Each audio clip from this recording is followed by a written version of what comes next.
All right. Hello, everyone.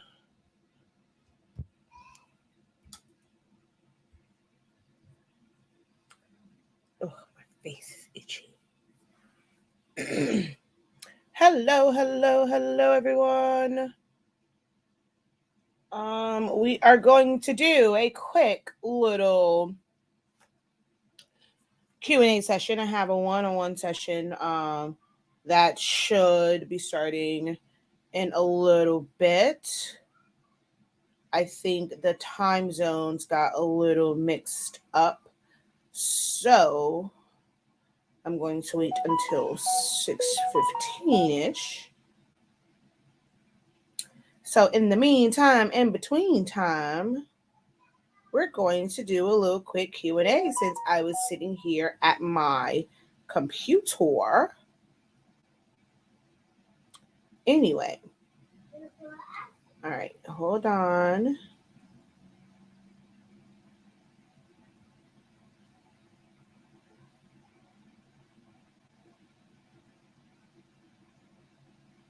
Mm.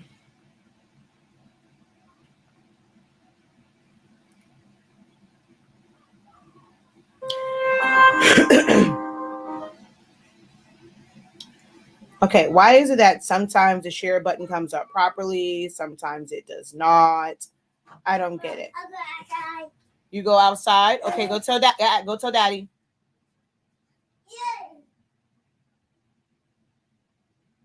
Okay.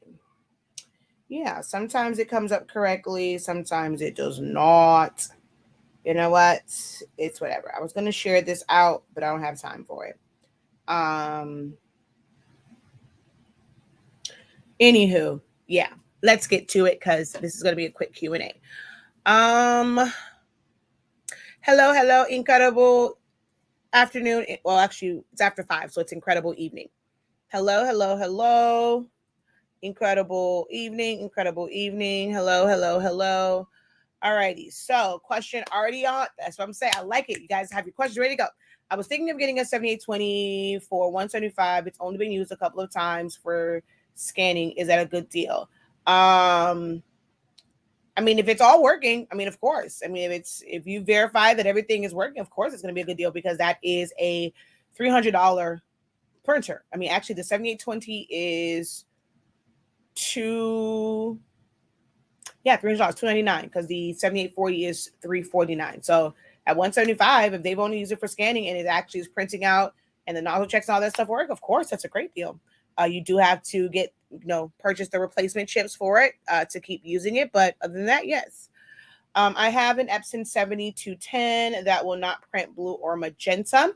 Have you made sure that black and magenta? Have you made sure that they are primed? Have you made sure that the vent plug is not in there?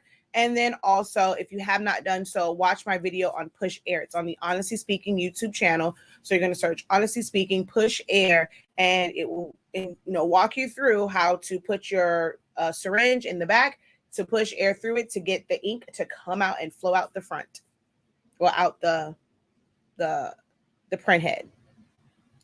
Hola, incredible evening, everyone. Hello. All right, so like I said, quick Q&A before my one-on-one session. So we have about like 20 minutes or so. So go ahead and post your questions. All right. So while you guys, whoa, formulating your question, I'm going to go ahead and introduce myself for those who may or may not know who I am, although it looks like maybe all family here. I am Shakia, the professor of HS Inc. 365 LLC. We are the parent company of Silhouholics Anonymous, where I've been teaching you guys how to use Silhouette Studio for the past 7 years. Actually, that's what my one-on-one session is about, using Silhouette Studio, actually a hybrid between Silhouette Studio and Cricut Design Space. We also are the owners of the Honestly Speaking brand of products. We carry the best sublimation ink and paper. If you don't know, our sublimation paper allows you to sublimate as low as 365 degrees as fast as 30 seconds. So if you are someone that maybe has a heat press that's not like so great, although you may not be able to put your temperature at 365, if you have to put it at like 385, 390, 380, somewhere in there, because our paper releases at such a low temp, even if your heat is a little bit off, if you put it up to those temperatures, it's going to work. Whereas with some, like sometimes the ones that's like 400, you put it up there and it's still not transferring. But with our paper, because it works at such a low temp, if you have to like if you have it set that high but it fluctuates down, like your temperature isn't like quite right, you can still sublimate, use our paper, and you may not be able to do 30 seconds, you may have to do 60 seconds because your heat press is not efficient. But that's the great part about our paper. Even if you don't have a heat press is not super efficient, you're still going to get great results. And then also 365 Creative Academy, where I help you to unlock your creativity. Okay, I have no idea I just ate, but still, golly. Okay. Yes, I've watched YouTube video many times, still no help. Then it might be that print head has gone out and there's nothing you can really do about it, because those are the only corrections. I'm still having problems with my PNG light effects download from Creative Fabrica. If you have time, can you show how that works? What do you mean? What problems are you having with it? Thoughts on water slide? I don't do them, so I have no thoughts on them. Ms. Dawn. I was told you shouldn't mix sublimation ink. Is this correct? This is okay. So it's true to an extent, right? What happens is there are some, like, okay, 93.65% of people who are selling sublimation ink, even if it's on Amazon, most of the people who are on Amazon are not stateside. They're basically trying to cut us at the legs. And they are the direct manufacturers of a lot of this ink from China. And they just send their products to Amazon and sell it. So from the Hippos to the Woks to the A-Subs to I just saw somebody with the C something else, whatever, all of these different people. I mean, even with Printer Jack, honestly speaking, all of these different ink companies, even like the smaller ones, small businesses who have started up and they become distributors of and like kind of like started their own brand. We white label. We all order it from overseas. We order enough to where they can put our label on it. We take the risk of getting it over here stateside to be able to easily send it to you. That is how the game works. My ink is probably the same ink as somebody else's, like literally the exact same ink made in the exact same factory. So we never know, of course, who has ink from the exact same manufacturer. So you very well could mix the inks and never have an issue. Even with us, we're not really in control of how this ink is made and regulated. Let's say this time we order a batch of ink, when we get a batch of ink, and let's say the next time someone kind of messes up and puts a little bit more magenta pigment in there, a little bit more cyan pigment, we can get different variations of ink.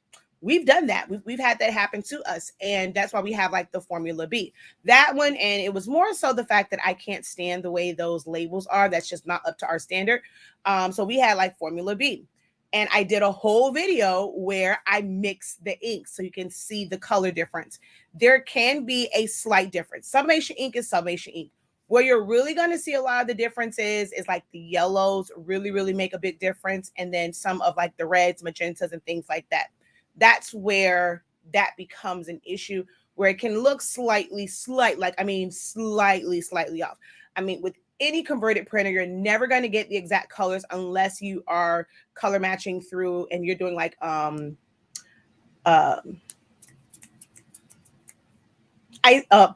profiles in programs like Photoshop, Illustrator, Affinity, and things like that.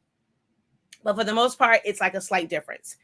If you choose to switch inks, which you can, most companies are going to tell you, no, stick with ours. However, what if when you need ink, they're out? Is your business supposed to stop? No, that's ridiculous to think that somebody else is supposed to stop if you don't have a product and that they cannot mix ink. You definitely can. What I recommend that you do not do is mix inks in the middle of a project. You won't be able to tell like a major difference like once it's mixed and settled in.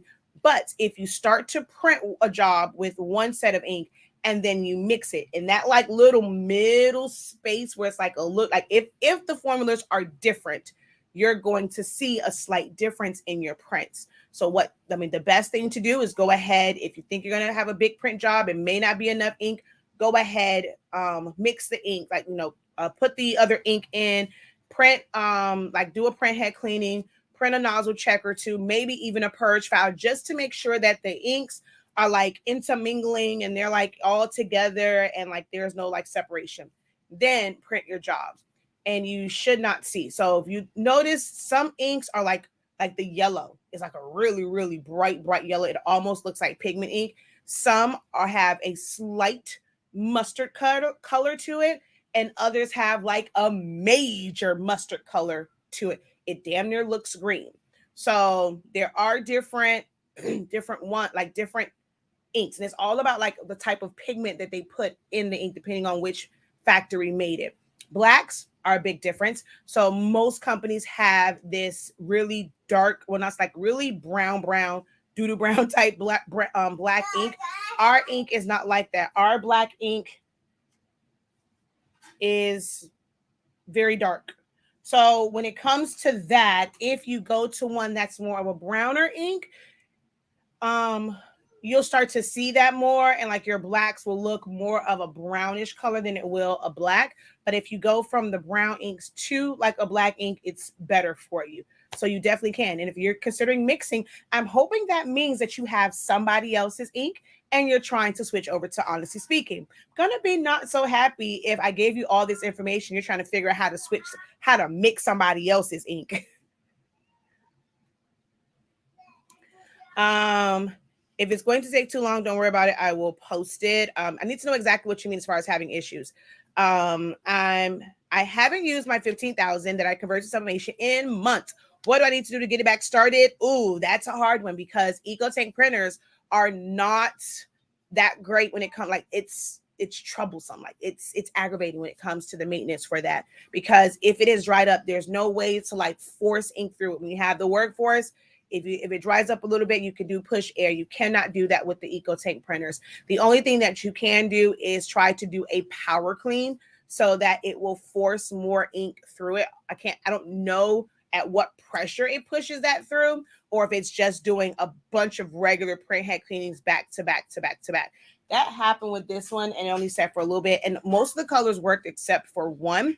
I don't really use it that much, and I keep forgetting to check it to see if it's back working. But you can try a power clean. You only get 2 power cleans. And if it's something that was used and like the maintenance tank is already filled up, you might only get 1 power clean. After you do a power clean, let it sit for 24 hours. But there's nothing that you're going to be able to do to get that printer back up and working like the same day. Hello, I am on day 3 and doing well so far. Also, does your roll work for the it was made for the F570. So that's exactly without leaving the streaks. So you have to figure out your settings. Several people use it. I don't have an F570, so I don't know the exact settings. You can post it in the group, and those who have it will be able to let you know what settings. But with that one, I mean, it's tacky paper. It has a coating on it. So I cannot say it will be without if you're using a high ink volume and it's printing too fast. So it was, of course, made for the F570. We have several people that use the tacky paper with their F570.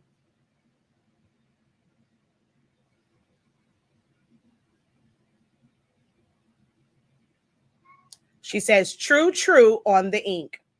Wow. Thanks for the honesty. How do you use the color charts on your website? So color charts are meant to show you how colors print out and if it's for sublimation, how it presses. I'm looking for my tumbler.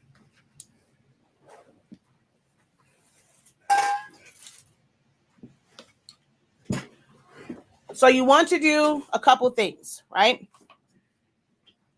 I always take a tumbler and put a color chart on it, which I still need to do the color chart for my 7820 because I'll put which printer it came from because the colors come up differently.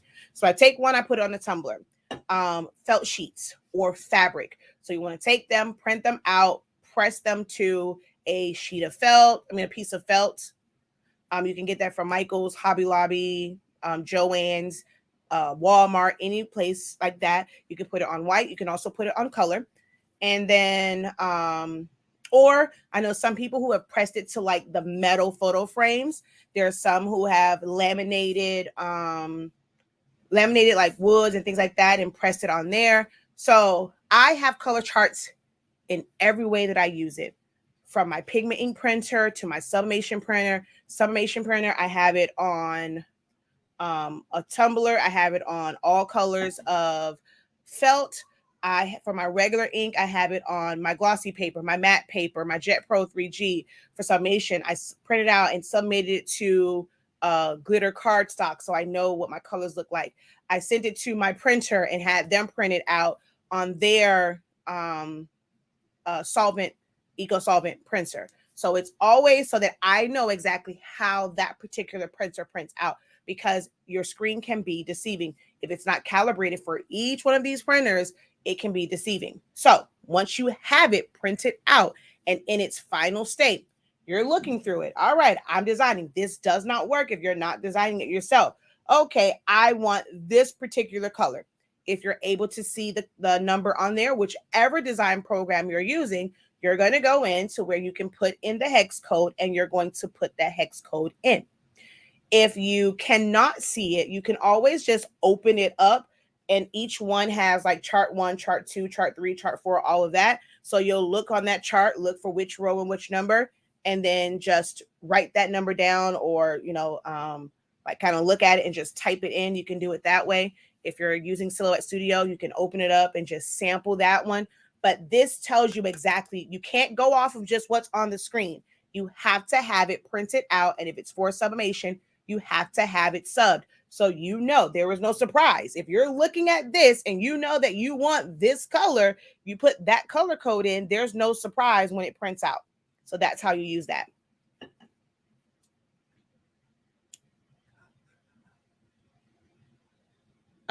So you just put it in there. My question is about tray tables that people are doing for sports team. Are they using vinyl transfers, water slide, printable vinyl before they epoxy? All of those can apply. Everyone's going to make them different ways. Some people are using just vinyl. Some people will use a water slide if they want something that is a full color. Some people will use send out if they have an eco solvent printer like a Roland. You can't do it from the converted ones. But if you have like a Roland printer and you want to have it printed out for stickers in like full color, you can have that printed out, put it on there, and then you can, let it gas off first, and then you can seal it. So there is no one way to make it. Each person will have their preference on how they choose to make it. But all of those. So you can do vinyl, you can do printed transfers, you can do water slides, and printable vinyl is normally like transfers.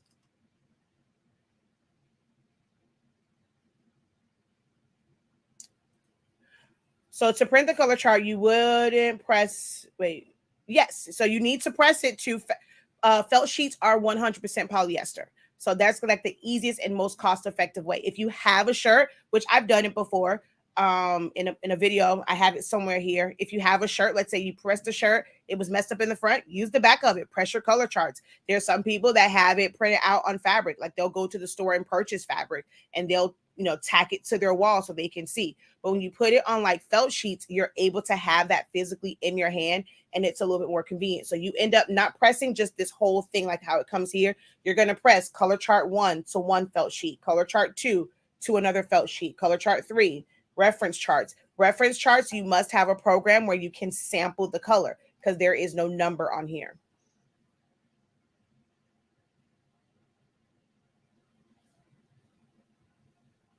Yes, felt is 100% polyester.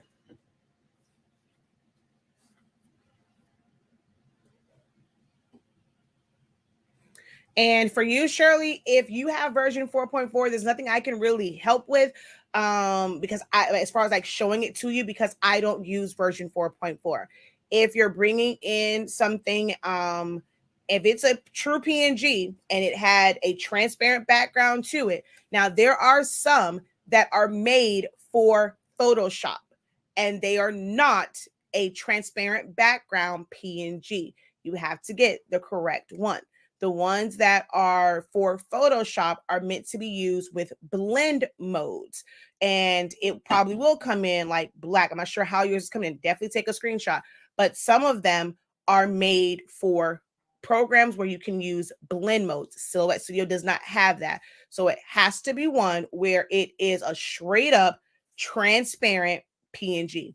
If you have downloaded it, if you have extracted it, if you have gone in and said file open or file merge and pulled that file in and it still has like black around it, then that means that's not a true PNG. That is strictly for Photoshop or programs where you can use blend modes. Silhouette Basics. Is there a cheat sheet? Yes, it's called Essentials to Silhouette Studio on shop.hsink365.com.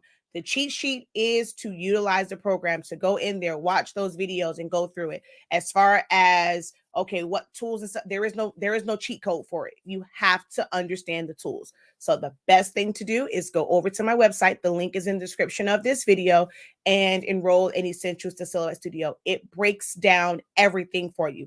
It is the ultimate cheat code.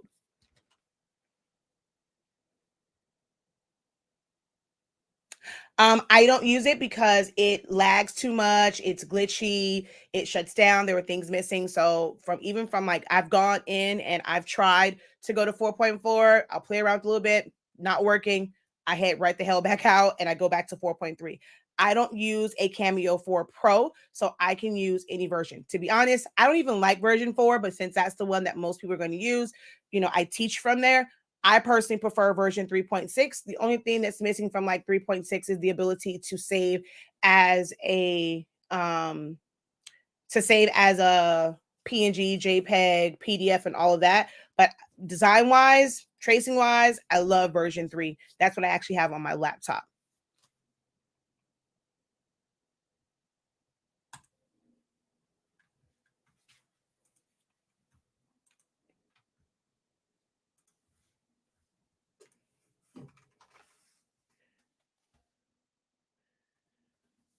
Do I have to uninstall or can I just do it from my Silhouette Studio page? What do you mean? Do you have to uninstall or do what from your Silhouette page? I'm not sure what you are referring to.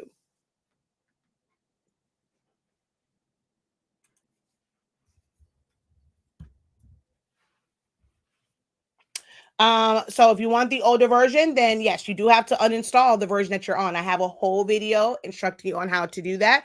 The only thing that's changed from that video is the way Silhouette America's website looks, how it looks. So when you go to software, you're going to click learn more and then legacy and then find the version that you want to install.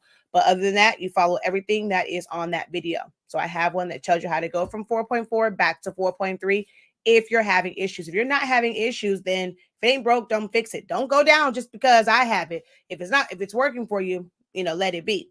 But each one, there's so many different versions of 4.4, and each one has different issues, different glitches, and stuff like that. So it's really hard to say, okay, well, I'm having this problem. Well, it might be specific to the version that you are using because they all have issues. I need a class on Photoshop. I don't teach designing in Photoshop. However, the Essentials to Photoshop, a new one is on the schedule once we go back into the full classes. Now, September, I'm going to be doing like some pop-up classes here and there, but our full lineup of classes will begin in October. I say September, in October. And we do have the Essentials to Photoshop, like where you can attend it live. I only do those one time. So if you're able to attend the live one so that you can ask questions and have that on the recording, perfect. After I do a live class, I don't just do it live every single month. After that, everyone gets access to the playback of that live class. But there is an Essentials to Photoshop scheduled after, actually there's one in October. So we're going to get that one done because it's been a minute since I did the Essentials, but I don't teach designing. I personally don't care to design in Photoshop for how I design. Now, if your style of designing requires you to use Photoshop, then you'll need to learn Photoshop. But for me, Photoshop is not necessary for how I like to design. I use Photoshop for like my thumbnails because it's a lot easier with like the layer styles.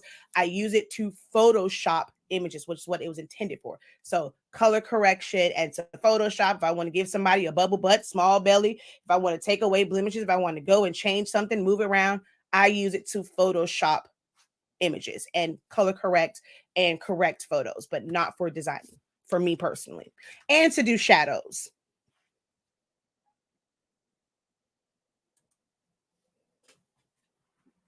We got about 5 minutes left. So get those questions in. Now I do have one on the site. So if you, and it won't be at that price anymore. So if you want to do the essentials to Photoshop that's on the site right now, you can always enroll in that one as well. It's going to pretty much be the same information. It's just that I'm doing it live again for anyone that may have questions. I use Silhouette Studio to design.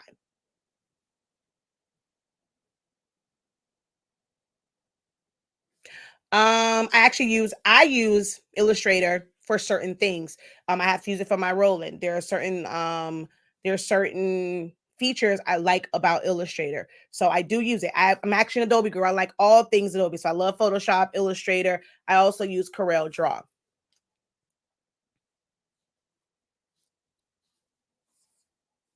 But what would you use it for that's better than, yeah. So for me, it's of course I have to use it for my rolling. I use it for word art type deals, like so for envelopes and stuff like that. Certain things like when I'm doing logos, it can make it easier because of spacing. So for certain things, to be honest, I will start my design in Silhouette Studio and I take it to Illustrator more so for spacing. You guys saw in the essentials one when I was saying, okay, if you want to space something, you can use take a rectangle and you can put that like in there. Well, with Illustrator, you don't have to do that. Like it moves around and you'll kind of see like little lines and stuff. And you can kind of get even spacing on different things. I like it for swirls and things like, there's a couple different things that, I use that for, but for the majority of like my designing type stuff, it's for me, a lot of stuff is easier in Silhouette. There are certain features of Illustrator that I do like to use because it is a designing software, especially when I'm doing logos. Yes, I definitely teach Silhouette Studio. So, this part, I will say a lot of people were commenting about this design. So the word art was done with the word art website, but to then put the outline, the shadows, to be able to cut it out, putting this here. So I just did the word art, but I kind of knew what I wanted from doing it in Silhouette Studio first, and I used word art to kind of get all the little words and then having like the big ones. But stuff like this is done in Silhouette Studio. I just closed out a design. Let's see, file open, share. And so I posted in the comment section my link to learn Silhouette Studio. So the first step is to learn the tools and where they are. When I go into designing, my classes starting in October is really going to focus on designing and going past this beginner. It's beginner. We all have beginner designing classes, but I'm not teaching the basics of the program.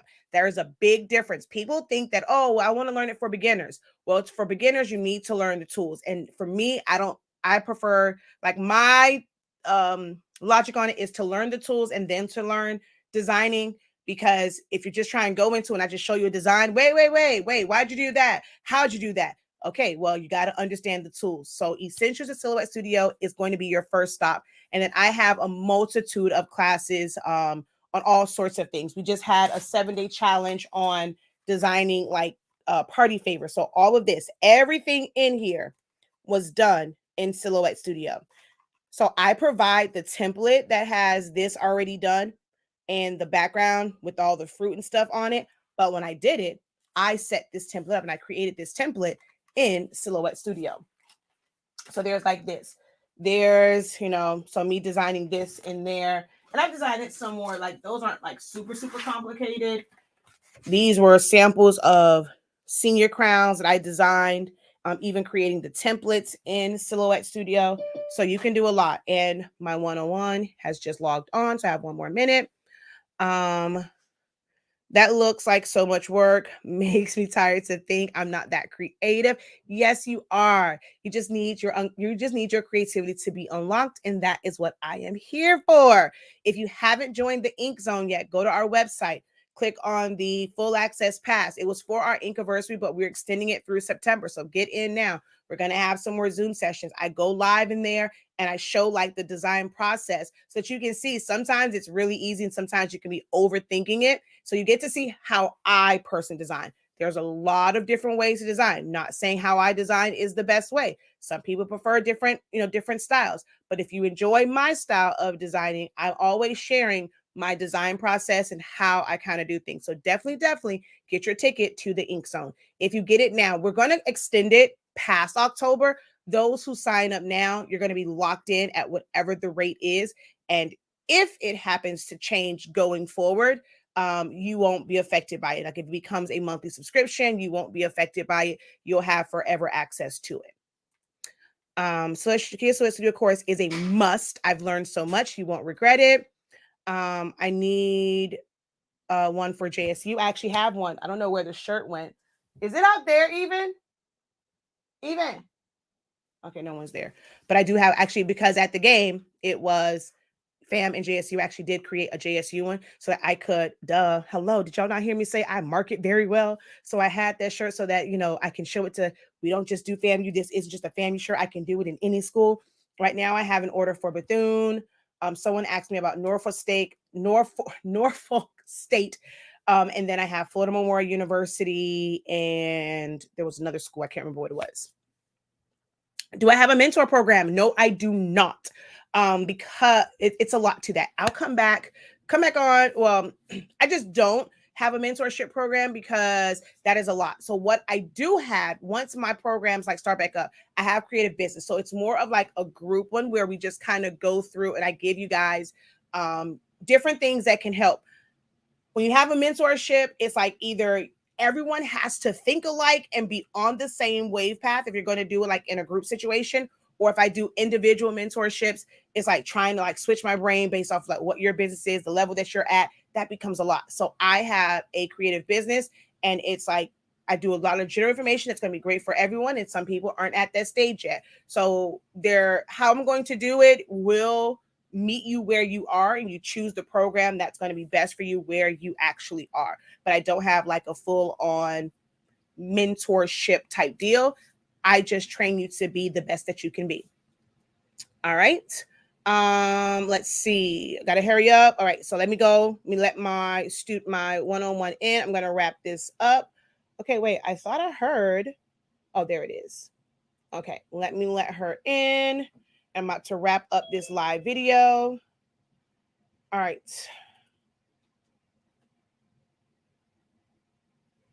So don't say anything, Tasha. I'm still live. I'm wrapping it up right now. So just give me a moment. Okay. So don't say anything. All right. I'm in solicitor class now. It's the best and most comprehensive class I've taken. You will not regret it. What is a graduation topper printed on? Glitter HTV, and then pressed to cardstock. All of her classes are awesome, but yes, you must learn the program first, and you definitely will learn it from her. Thank you. Blessings, Queen. You are welcome. Glad to hear about the Ink Zone. Alcorn State. I will look into that one. Send me a message or email me so I can kind of look into that. But I got to go, y'all. My one-on-one has joined. So thank you guys so very much for joining me. Don't forget to visit the website shop.hsink365.com. I may come on and do another like Q&A. We'll see. But if I don't, I will see you guys tomorrow because it's Wednesday. So I will be on at 9 a.m. preferably. I'll be on at 9 a.m. for my regular weekly Q&A. All right, y'all. Until next time, have a great one. Continue to unlock your creativity and be incredible. Peace. Oh, got to move you out of the way so I can end it.